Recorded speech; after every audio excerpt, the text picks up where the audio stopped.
Bet on Bears fans, another edition of the Chicago Bears podcast coming your way. Pat the Designer, Courtney Cronin in the building. We are continuing our look around the division ahead of training camp. And Courtney, got a special guest coming on today. Matt Schneidman going to be joining us to talk about the Green Bay Packers. Yes, get your FGBs in the chat. Matt's used to all of them. We got a lot to get into. Want to look at the situation that's going on up there, quarterback situation, coach and GM, all that more on today's episode of the Chicago Bears podcast. Hit that like button, subscribe to the page, leave a 5-star review. Y'all know what to do. Do want to let you guys know today's episode is brought to you by the Advantage Dealer Group. Find your next Chevy, Toyota, or Acura and drive off in under 60 minutes, or they'll make your first car payment. Also brought to you by the Hard Rock Casino in Northern Indiana. Las Vegas style gaming, just 30 minutes from Soldier Field, exit 6 right off of I-80-94. Without further ado, Courtney, we got to bring them on. The Eye on the Enemy episode is here, and Matt Schneidman is in the building. Matt, how are you? I'm good. If I squint a little bit, I'm sorry. I just got back from golfing and I have sunscreen leaking into my eyes, but I'm doing good. Thanks for having me on. We won't ask you what your score is because you told us off air who you played with, Yep. and some of the I know how good some of those guys on the Green Bay beat are, but at least you look like you have a summer tan. Like that's All right, I'll take that. the solace you can walk away with, even if you lost a couple golf balls today. Yeah, I think I lost two. One of them after I missed an easy par putt and I threw my own golf ball in a pond. Other than that, it was a relatively decent day, but it paled in comparison to who I played with. Listen, Matt, on podcasts, you know how it is now, right? You see all these NBA podcasts where everybody's better than Kobe and everyone's better than Jordan, all the former players. You can say whatever you want on a podcast now. You shot better than Tiger Woods out there. Just tell the people whatever they want to hear. Yeah, I'm not very good at golf. That's what I like to shoot it straight. That's what it is. And that's what we're going to do today. I'm going to tell you the Bears are going to finish above the Packers. No, I'm not. I probably won't say that, but don't tease the people like that. I do want to start here. I want to start up in Packerland, focused on that team, because you put out an article that I thought was very, very interesting about the possibility, and I think most Bears fans would probably be very confused by this, but the possibility of this being a make or break season for Matt LaFleur and Brian Gutekunst this season, because of the fact that they're probably not going to get a contract extension before 2025 hits. I want to ask you this. Do you feel like this could be make or break for the Green Bay Packers as you try to clear the eyes? He's crying. Matt is so emotional over the story that he wrote at The Athletic last month. Do you need a minute to go get some Do you need a second? No, I'm sorry. I think it's interesting because obviously the big news of this summer in Green Bay is Mark Murphy is retiring as team president. I'm just going to talk with my eyes closed. How about that? Mark Murphy's retiring as team president after 17 years in the job, not by his choice. It's in the Packers bylaws that members of the executive committee, of which Murphy is the head, that doesn't include GM and head coach, members of the executive committee have to retire when they turn 70. And Mark Murphy turned 70 on Sunday, so he has to retire. And later this month, Ed Policy, the son of former 49ers Super Bowl winning president and CEO Carmen Policy, will take over as Packers president. Now, we sat down with Ed, the local writers, a couple weeks ago, and he basically explained to us that he's not extending Matt LaFleur and Brian Gutekunst yet. Matt LaFleur and Brian Gutekunst both have 2 years left on their contracts. And Policy also said that he doesn't want either serving in their role in a contract year. So, in other words, maybe this is a dramatic way to put it, but LaFleur and Gutekunst will either be fired or extended after this season. I tend to think they'll be extended. Ed was very complimentary of both of them in the job they've done. Gooty's going on his 8th year in charge. LaFleur is going on his 7th season in charge.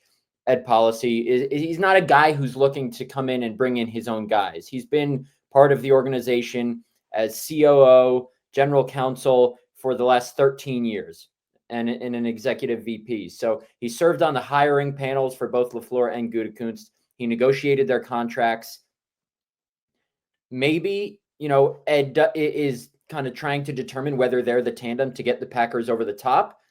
But I think regardless of what way he's leaning, and if he is leaning toward keeping them, there is some added urgency in Green Bay this year. Earlier this offseason, Brian Gutekunst said, we have to come into the season with more urgency. Like I said, he's going into his 8th year, LaFleur his 7th. Jordan Love is going into his third year starting. Not to compare the two, but Aaron Rodgers won Super Bowl MVP in his third year starting at age 27. Jordan Love's 27. So the parallels are kind of there. Can the Packers get over that hump and, close the gap between them and the Lions, Eagles, Vikings, 3 teams they went 0-6 against last season for 6 of their 7 losses, the other obviously being the Bears. We'll see. How does the pressure element here? Because obviously, you're right, it could go one of two ways. Because Ryan Poles has 1 year left on his contract. I guess a lot of people had seemed to think that he was, going into the final year. He has 1 more year. They could very well extend him next off season, as he is going into his last year of his contract. It might not be a story, but there is pressure there. There's also pressure on the quarterback they just paid. And I know that he's going into year 2 of that deal, the $220 million contract that they signed him to last offseason. And we've gone through this exercise of who has the most pressure on them among the quarterbacks in the NFC North. I don't see how it can't be Jordan Love. How does he factor into that equation with Gutekunst, with LaFleur of this potentially being make or break? Yeah, I think he needs to be better, but Matt LaFleur came to a strong defense of Jordan Love earlier this offseason. You look back in 2023, his first year starting. First half of that year was terrible. Second half of that season, the final 8 games, 18 touchdown passes to 1 interception. Then he goes in and dominates the Cowboys in the first round of the playoffs as the 7 seed. And doesn't play great against the 49ers, but the Packers were 1 quarter away from going to the NFC title game. I always said the bar was set a little unreasonably high for Love going into his second year starting. He was never going to be, he was like an MVP caliber quarterback the second half of 2023. And then in 2024, yes, some of his regression, and the word regression, Matt LaFleur really did not like kind of that narrative that Jordan Love regressed, but some of his, regression in production, we'll say, or lack of production was due to himself. Yes, his footwork was sloppy. His decision-making wasn't great at times, but also because of multiple injuries he suffered. He sprained his MCL in the first game of the season, missed a couple games, sprained his groin in week 8, didn't miss a game. But it wasn't until I think week 9 or week 11, one of the two, where he actually started practicing in full and getting into a rhythm of practicing, working on those fundamentals that you kind of hone down in practice. And that's what LaFleur said kind of resulted in some of that sloppy footwork, was he wasn't having consistent practice time. And then the Packers ranked near the bottom of the league in drops. True Media had them at 29th in the league with 27 drops last season. So it was a little bit of everything with the Packers offense. And then also they ran the ball more than they ever did in the 5 prior seasons under LaFleur. That obviously had to do with bringing Josh Jacobs on. So there's a reason you saw Jordan's numbers kind of dip from 2023 to 2024. Not all his own doing. Does he need to be better? Yes. But everyone around him, from the offensive line, which they bolstered this offseason, to the pass catchers, need to be better as well. I still think the Packers think, and I think myself, that Jordan Love is a franchise quarterback who you can win because of, not just win with. But he's going to have to prove it, because not a lot of people are truly, truly, truly sold on him. I think they're comfortable with him, but Packer fans are spoiled. They've had Brett Favre and Aaron Rodgers. They always want more from their quarterbacks. I think that's such an interesting thing, because when I see Jordan Love and you look at the history of football and how the quarterback position has evolved here, I see a very similar quarterback to kind of what Brett Favre was willing to do. Hey, I'll go out here and I will throw this thing as hard as I can down the field. And maybe I've got a guy down there. Maybe I don't. I feel like we've seen some of that from Jordan Love. Is that some of the things that you're expecting him to try and kind of develop out of his game? Some of that aggressiveness where you see him throw across the body, or you see him try to force a football in there and it turns into an untimely interception, where those are the ones that cost you games at the end. But it kind of seems like that is a part of who Jordan Love is as a quarterback. You got to take these chances, because it's not always going to be there where Christian Watson's either going to be on the field or going to catch the football when it's put right in his hands. Right. Yeah. I think that was a big storyline at the beginning of last season, because Jordan, you could say, was a little reckless with the football, but the Packers never wanted him to take that out of his game, because it probably helps the Packers more than it hurts them. A lot of their explosive plays downfield. I remember one play against the Rams, he threw it 50 yards in the air in triple coverage to Jaden Reed, and he somehow caught it. So, that's an unlikely play, but some of the risk taking that Jordan Love exhibits helps the Packers more than it hurts them. Yes, there were too many interceptions early in the season because of some of those risks he took. There was one on first down against the Vikings on the edge of the red zone against a Harrison Smith unblocked blitz on first down. He kind of lobs one up and it gets intercepted in the end zone. That's the kind of stuff he has to cut out of his game, to know when to eat it or throw it out of bounds because it is first down. So I think he improved on that as the season went on, but the Packers never want to take that away. They obviously don't want the interceptions, but part of what makes Jordan Love, I think right now, probably a top 12 quarterback if he stays healthy and his receivers don't drop as many passes last year. I think he's firmly a top 10 quarterback, is that willingness to take risks. He just has to be a little bit more selective when he takes them. So the course correcting action to those 25 drops, I think that the receiving group had last year, was to use 2 of their top 3 picks on wide receivers. And obviously Christian Watson, they're going to lose him for a big portion of the season, maybe the whole thing because of the ACL injury. But Matthew Golden, the first round pick, Savion Williams in the 3rd round out of TCU. What did you learn about these receivers in the offseason program? And is it truly enough to take this offense to the next step? Yeah, I don't know, because people like to get on Christian Watson, but he had, I think, 2 drops last season after, a bunch in his first couple years. He solved all of his hamstring issues that plagued him for the first couple seasons, and then he has a freak ACL injury in week 18, obviously against the Bears. He is probably their best field stretcher, and they don't really have a natural take the top off the defense kind of guy. So they're going to miss him. I know people, like I said, like to bag on him. And for the Packers' sake, hopefully they get him back week 8, week 9, week 10. He was pretty active during offseason work, although he wasn't participating in practice. Matt LaFleur said he's ahead of schedule, and they previously said he'd be ready around the midway point. So maybe they'll get him back the first half of the season. As for the rest of that group, Romeo Doubs is pretty solid in terms of his hands, probably your best red zone threat. Jaden Reed is kind of a gadget piece that can do it all. Maybe their closest thing to a true all-around number 1 guy. And then Dontavian Wicks is kind of, I would say, not a poor man's Devontae Adams. That's actually probably a fair way to put it. He kind of looks like Devontae Adams in the way he runs his routes and stuff. Obviously not there yet. But the big story last year was they don't have a true number 1.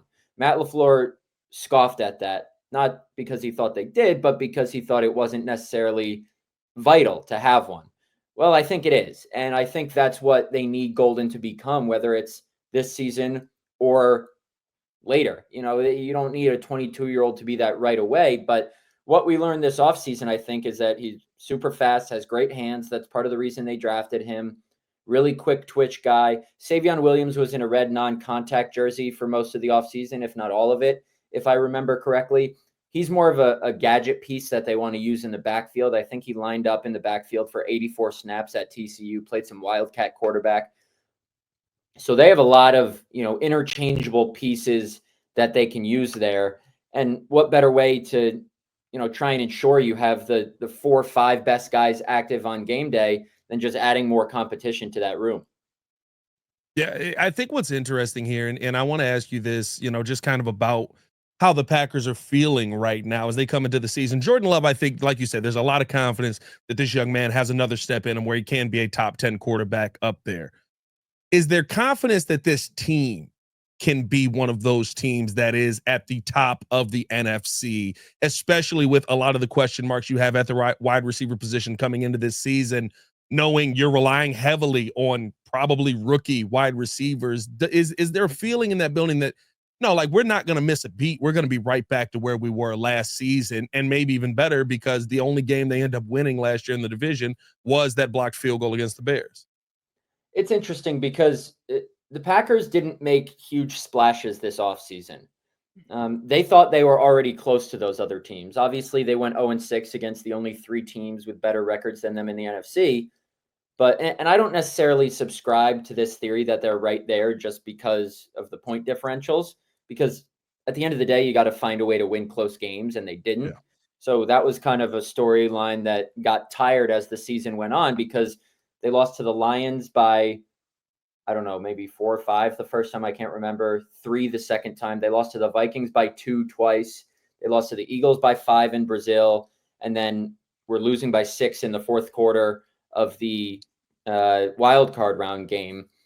So they're close, yes, but they didn't have that killer instinct to close. And I don't think they're close as maybe they think they are. But their offseason moves reflected that they think they're right there. They signed Aaron Banks, the left guard from the 49ers, in free agency for big money. They paid a pretty sizable amount to Nate Hobbs, a nickel corner from the Raiders. He's going to play on the outside with Keyshawn Nixon after they lost released Jair Alexander.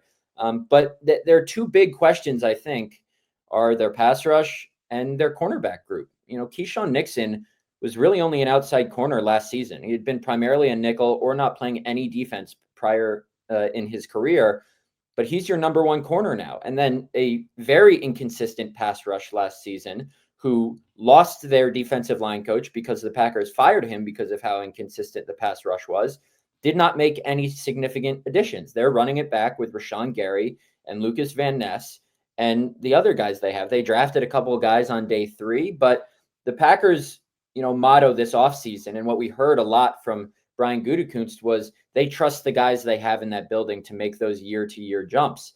Whether they can, I don't know. That's tough to sell a fan base on in the offseason because you kind of just have to say, wait until the season starts. You'll see why we trust these guys. So it really is kind of a wait-and-see thing as opposed to having a Xavier McKinney and Josh Jacobs come in the offseason and, breathe optimism into everybody. Can you walk us through the Jair thing? Because I know it happened later in the offseason. It certainly was a story. Maybe it wasn't as covered nearly as much nationally, but I thought that was a pretty big deal when they released him. Injuries aside, the cost, when he became the highest paid cornerback a couple of years ago, I don't think anybody saw this as the outcome. What was the real reason why they came to that juncture, and what's the succession plan at corner? Yeah, I don't think it had as much to do with off-field stuff as maybe some people think. He obviously had the 1-game suspension in 2023 after he anointed himself captain for a coin toss in his hometown of Charlotte. And that wasn't just an isolated incident. There was stuff behind the scenes that led up to that suspension. But the main reason was because he missed 20 games over the last 2 seasons with 4 different injuries. They're paying him too much for how little he was available. And Brian Gutekunst said that flat out after he released him when we met with him at training camp, or not training camp, at OTAs. So I think at the end of the day, the Packers were probably more interested in trading him than keeping him and getting something for the investment they made a couple of years ago. Courtney, like you said, they paid him $21 million a year in 2022, which was at the time the highest paid corner in the NFL. But he just wasn't healthy enough. And the last 2 seasons he's been fully healthy, he was an all-pro. But the Packers couldn't continue to bank on a player staying healthy who couldn't stay healthy. And the succession plan, Keyshawn Nixon. Okay. He played well at outside corner last year, but there's not a really consistent sample size for fans to be optimistic about that. Their other outside corner could be Hobbs. It could be Carrington Valentine, a 3rd-year guy who was their 7th-round pick in 2023. That's a huge question mark. But Jeff Hafley did wonders with this defense last season. They ranked 6th in the NFL in scoring and yards allowed per game. And if there's anyone who can, get this secondary to work, it's Hafley, who is a DB specialist himself. That's where I wanted to go with this next. That's their best mark as a scoring defense since the year they went to the Super Bowl and won it in 2010. You had kind of foreshadowed, there's all these question marks with the pass rush, what's going on in the secondary. Is the expectation they'll be that good again, 6th best scoring defense in the NFL despite some of these concerns, or do you anticipate a step back there? Yeah, I'd probably anticipate a little regression, but then again, Gutekunst and LaFleur and Hafley are confident in these year-to-year jumps, and they see these guys way more than I do. Guys like Lucas Van Ness, the 1st-round pick in 2023, has yet to break out, but they still have confidence in him. Guys like Evan Williams and Javon Bullard, 2 rookies last year who played sizable roles, have that year of experience under their belt, and for lack of a better phrase, aren't really drinking out of a fire hose to start the season. They also have Xavier McKinney back there, who's coming off an all-pro year. Their linebacker core, I think, is probably the most sure thing about that defense, with Edgerrin Cooper, who, if not for missing 3 games in the middle of the season, would have probably been a Defensive Rookie of the Year finalist. I think an important thing to note also, Kenny Clark, who's been a Pro Bowler 3 times in his career, still not 30 years old yet, longest tenure Packer, their first-round pick in 2016, had probably his worst season last year in terms of a production standpoint. He could not get after the passer for the life of him. And then a couple weeks ago when we spoke with him at OTAs, he said he suffered a toe injury on the grass in Brazil week 1 that required surgery, but he didn't get the surgery until after the season, and it certainly affected him throughout the year. So he's back to full health. They have confidence in their pass rush. Maybe Keyshawn Nixon and Nate Hobbs and Carrington Valentine surprise some people. So I don't think they'll drop off a cliff, but I don't necessarily think they'll be a top 5, 6 defense. If they can be a top 10 defense, Jordan Love can stay healthy, and their receivers can, maybe catch some more passes, I think they'll be just fine. They'll always be in the playoff hunt. But as I said, that big question is, can they get over the hump? Yeah, I think what's interesting now, looking at kind of around the NFC North here, it's not like you're testing out new cornerbacks or young cornerbacks versus a bunch of Joe Schmoes in the division, right? There's a lot of good wide receivers in this division. Amon-Ra, Jameson Williams, Justin Jefferson, Jordan Addison. I would throw a DJ Moore and even a Roma Dunze in there, as well as some of the additions the Bears have made. How do you feel like, looking around the division, they match up just inside the division as far as matchup wise? Like, does it feel like the Packers are coming into almost every game? Of course, we'll see how the season plays out, but with a little bit of a disadvantage in that wide receiver DB matchup to you? Yeah, I would say so. I think when they chose to part ways with Jair Alexander, one of my first thoughts was, okay, they have all those guys you just mentioned. They play the Bengals this year. They play the Cowboys this year. They play the Cardinals and Marvin Harrison Jr. They play the Steelers and DK Metcalf and Aaron Rodgers. Like, the gauntlet of receivers the Packers face this year is crazy. And for them to trust their current corner room, they know better than I. So fans just have to trust them. But I wouldn't be so confident in that group. Maybe they'll surprise us. With how the Packers stack up in the NFC North, I think the Bears have raised the floor of this division, certainly. I really like what they did with their offensive line, and credit to Ryan Poles, because you got to keep Caleb upright and to really truly find out the kind of player he can be. I think the Lions, even without Ben Johnson and Aaron Glenn, have to be considered the favorites in the division. I think the Packers are a step behind them. Then I think the Vikings are a complete wild card, just because of the quarterback change. I think obviously the most important position in sports, who has not taken a snap in the NFL in his career, we don't know what he can be. Obviously, they have a great skill position group. They have a great defense, great pass rush, but can he do what Sam Darnold did for the majority of last season? We just don't know. So I'm reserving judgment.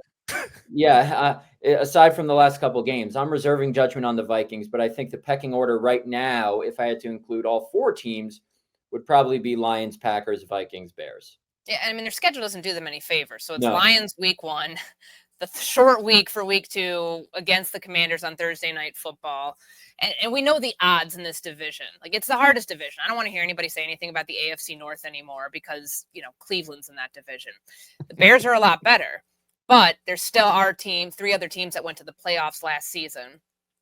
And the perception, at least in Chicago, is that this team is ready to contend. Now, how realistic that is based on the other 3 teams and their resumes, I think is kind of like the jury's out to decide that. Like, how do you like, as somebody like covering Green Bay, covering this division, but not being in Chicago, like, how do you see where the Bears fit into the division mix this year? Yeah, I think they could be right there in terms of, fighting for a wild card spot. Obviously, from an outsider's perspective, the biggest problem, and I'm sure they felt this inside the building based on those moves, you can't win many games with Caleb Williams being on the ground that much. And the guys they added, whether it be Joe Tooney or Jackson, I think, the offensive line, and I know this being in Green Bay the last 6 years, is the most important part of the team. the Packers, beefed up that part of their team this offseason because they probably didn't think Jordan Love had enough time to run some of that long developing play action that they need to get back to doing. Their run blocking wasn't as good as it should be for Josh Jacobs. Like, a team starts with the offensive line. That's why you see the Packers emphasize that position group and have a solid offensive line year after year after year. If the Bears' offensive line can perform like everyone thinks it can, I would not be surprised if they get a wild card spot. I don't think they're going to win the division. I don't think they've, closed that gap. Hell, I don't know if the Packers have closed that gap between themselves and the Detroit Lions, but I think Caleb is talented enough, and the Bears have surrounded him with enough where they will have a fighting chance. I mean, I don't know what people inside the building down there say. You two can educate me on this more, but the loss to Washington last year looked from the outside like more than just a loss. Like, they were 4-2 at that point. Yeah. After losing that game, it just went on a spiral. That was more than just one loss. Like, that affected how long down the road. So 10 they straight have the losses, talent actually. to contend. So that's the long and short of it, I think. Yeah. Like Courtney said, 10 straight losses. That was a loss that broke the Bears back last season. It broke the trust in the coach. And I think what the biggest difference is, that you guys do have an advantage, and why there's always a trust in what Green Bay can do, is that Matt LaFleur is just a coach that, at a minimum, shows competency. The big problem with Flus last season was there wasn't a lot of competency. I've seen Matt LaFleur do this a couple of times in key situations, and it seems to work out for the Packers. The big thing now, though, I think that's interesting in the division, and it's something that both teams are going to have to really take a look at, and there could be an opportunity there, is it's almost like we still have this blind faith that Detroit's got the pieces, so they'll just run it back. As a Bears fan, I have been very experienced in, you lost your coordinators, but you still got the players. It should all still work. And for some reason, you come back, you're like, oh, we suck. This is not the same defense that we saw last season. What is it about Detroit, even whether it's the players, whether it's the fact that the head coach is there, Dan Campbell, that has you still feeling so confident that they're going to be the gem of this division? Because of the players they have on their roster, and if I'm not mistaken, both their new OC and new DC were both in-house promotions, so that they were able to kind of maintain that continuity. It's not new names coming in, the best free agent names on the market at those two coaching spots that Dan Campbell brought in to, inject new ideas and new beliefs and a new system. They're going to be running the same stuff. Maybe it won't be to the level that Ben Johnson and Aaron Glenn did, but I think for the most part, with the talent they have on both sides of the ball, both on defense and offense, I don't see any reason to think there's going to be this, free fall just because Dan Campbell lost the two guys that called plays. I don't subscribe to the theory that Dan Campbell is going to be exposed as some big meathead dummy this season who lost both of his coordinators. I still think he's a good head coach. Can he be reckless at times? Yes. But at the end of the day, I think the skill level of the players that they retain, and also the fact that I think it's Kelvin Shepard and their OC is, I forget who it is, who they promoted. That's kind of how it goes. Let me double check that. I know it was a guy from in-house, so I think that will definitely help them. Lions OC is John Morton. How about that?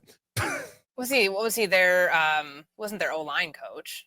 Morton. Yeah, he was their O-line worked as the senior offensive assistant in 2022 and was their O-line coach. Yeah. No, he was their senior offensive assistant.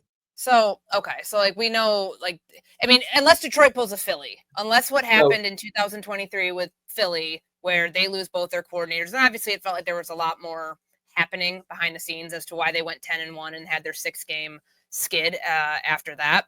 That factors in. But I think the Lions winning the division is a fair place to be right now, at least looking at the roster on, July 7th. But what I wanted to ask you about, because I know this came up at owners meetings, it's come up a couple different times throughout the offseason. We know how big Bears Packers is. It's still, despite it not actually being an even rivalry on the field, I think Vikings Packers is definitely trump that in the last couple of years. Feels like there is new life to this rivalry between the coaches. And maybe Ben Johnson, and maybe this is all one-sided because of what Ben Johnson said at his introductory press conference. Loves beating Matt LaFleur twice a year. And LaFleur being like, why am I catching strays? What do you think about that? Like, what's been said from like the Green Bay perspective, the LaFleur perspective, and can this actually inject some life into this rivalry for a change? Well, first, John Morton coached for the Broncos last year, so I stand corrected, but he was on the Lions offensive staff in 2022 with Dan Campbell. 2022, yes. There is some familiarity, so just wanted to correct myself. Yeah, I thought that was really interesting because when I saw Ben Johnson say that, my first thought was they know each other from somewhere. I didn't think they had coached together, but maybe they know people or have seen each other and developed some sort of friendship. In the offseason, nope, none of that. They do not know each other. They've never coached together. And Matt LaFleur is not going to come out publicly and be like, screw that guy. But he was seated a couple feet away from Ben Johnson at that NFC coaches breakfast in West Palm Beach.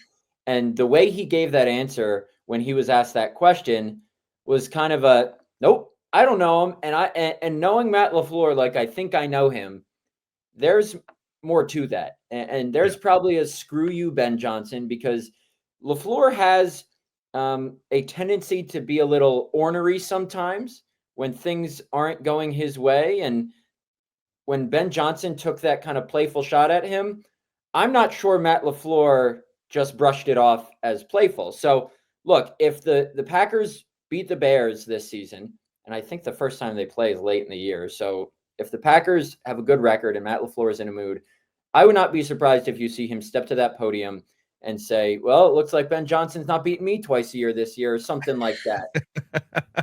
Yeah, I love it. I love the rivalry being reinvigorated.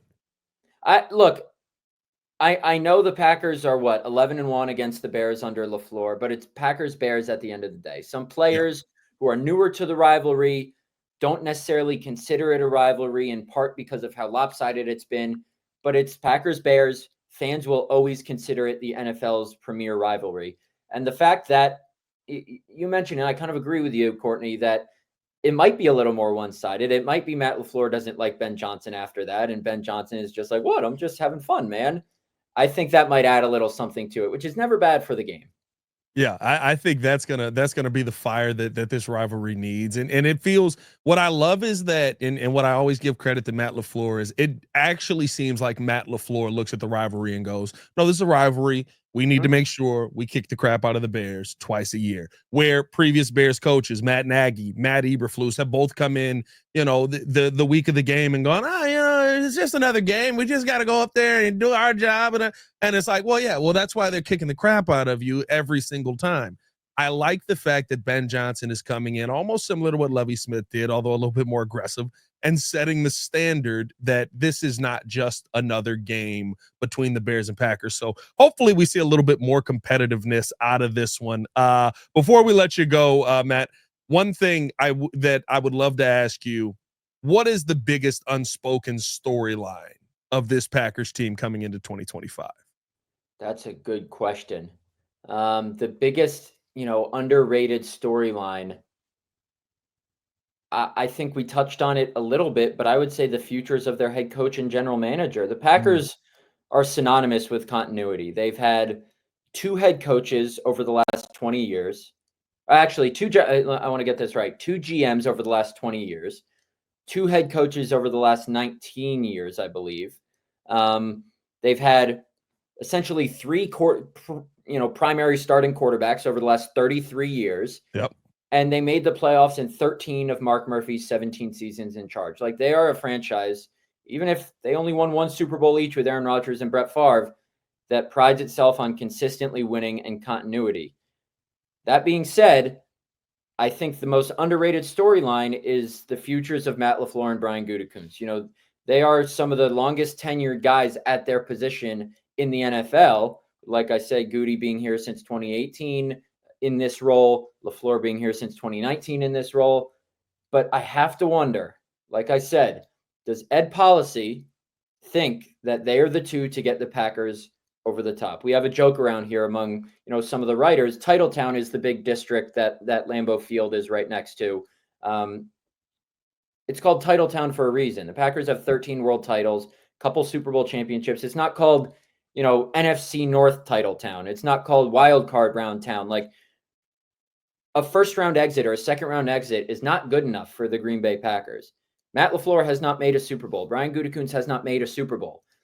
If they have another first round exit, could Ed Policy shake things up and say, we need to change things because we're the Green Bay Packers. We're not the Miami Dolphins or the Atlanta Falcons or the Houston Texans who would be fine with just making the playoffs. With all due respect to those organizations, at some point, just making it isn't good enough. And I wonder when that cutoff point for Ed Policy is, where he thinks, okay, these guys are great at their jobs, but we need them to take it to another level. And does he think they're the right two? I'm fascinated to see how that storyline kind of progresses this season. It's going to be incredibly interesting to see what the Packers do this season. Hopefully, me as a Bears fan, bad, but we'll see. It usually doesn't work out that way, and we usually end up having a real competitive back and forth by the end of the season. Competitive being air quotes on that. We'll throw air quotes on that. We appreciate you coming on, Matt. Appreciate you taking the time out of your day. After golf, Matt was playing hurt, ladies and gentlemen. There was sunscreen in his eyes, and he fought through. He got it cleared out and finished the game with 40. Thank you for taking the time out. Make sure you tune in with everything he's got going over on The Athletic. Some phenomenal articles over there if you want to get your eye on the enemy. And, of course, make sure to stay tuned in with him all season for some NFC North coverage as well. For Matt Schneidman, Courtney Cronin, it's your boy Pat the Designer, back at it again. Y'all stay safe out there, Chicago. Bear down, one love. Drop your FGBs in the chat. Peace.